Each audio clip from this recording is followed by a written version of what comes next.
Saw this yesterday afternoon, wrote about it at PFT. And on one hand, it surprises me. On the other hand, it doesn't. We know that the value of sports teams had been going up and up and up. I remember in 2014, May, Steve Ballmer, the Microsoft gazillionaire, bought the LA Clippers for $2 billion, and everybody lost their minds. $2 billion. That's ridiculous. $2 billion. Well, now you multiply it by 5. Stay in town, go to the other team, multiply it by 5. $10 billion valuation for a majority stake in the Lakers. That doesn't mean someone's cutting a check for $10 billion. It means that whatever piece Mark Walton is buying so that he will have a majority interest in the team has a number on it that translates to 100% of the equity being worth $10 billion. That's a record for any American sports franchise.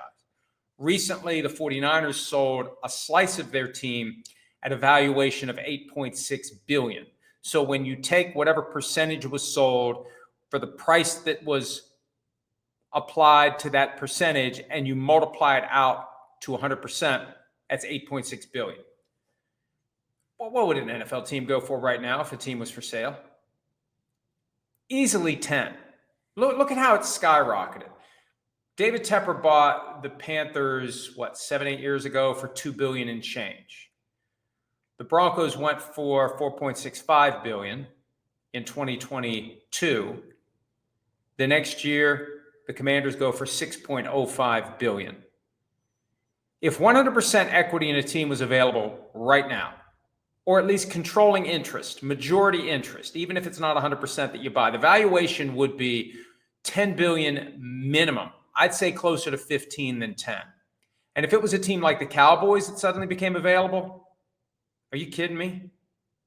Be between 15 and 20. Name your price. They'd come out of the woodwork to try to buy the Dallas Cowboys. Now, Jerry Jones says he's never selling.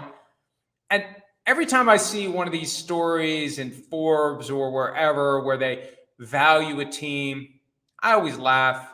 Nobody knows what a team's worth because they're not for sale. Anything and everything is worth exactly what someone will pay for it.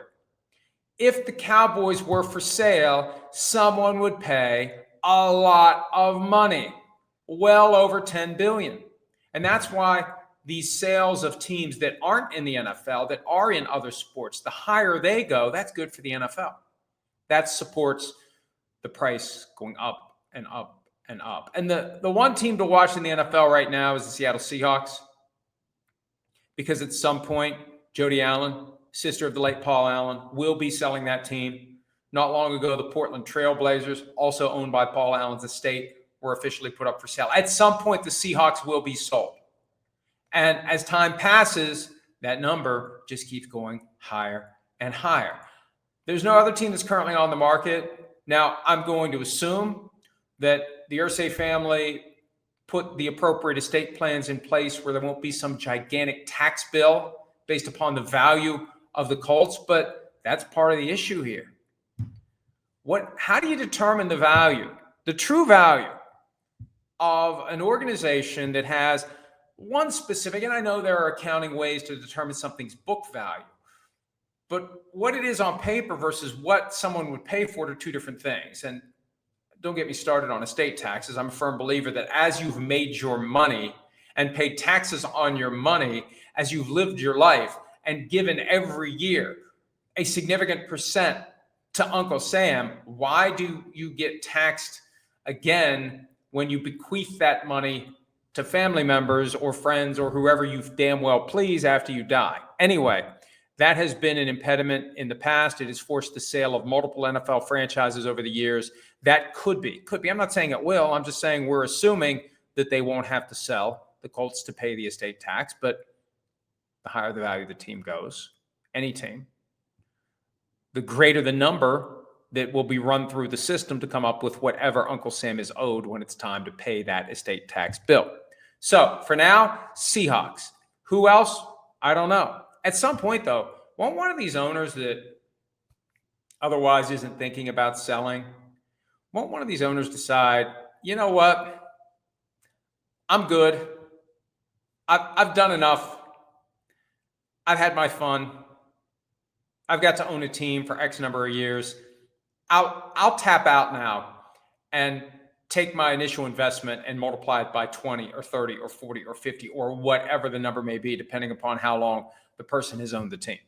You just wonder if owners are thinking about, how could you not at least think about it? As the number keeps going higher and higher, how could you not at least ponder, maybe I should sell? We've seen more and more teams selling slivers of the franchise, private equity or otherwise.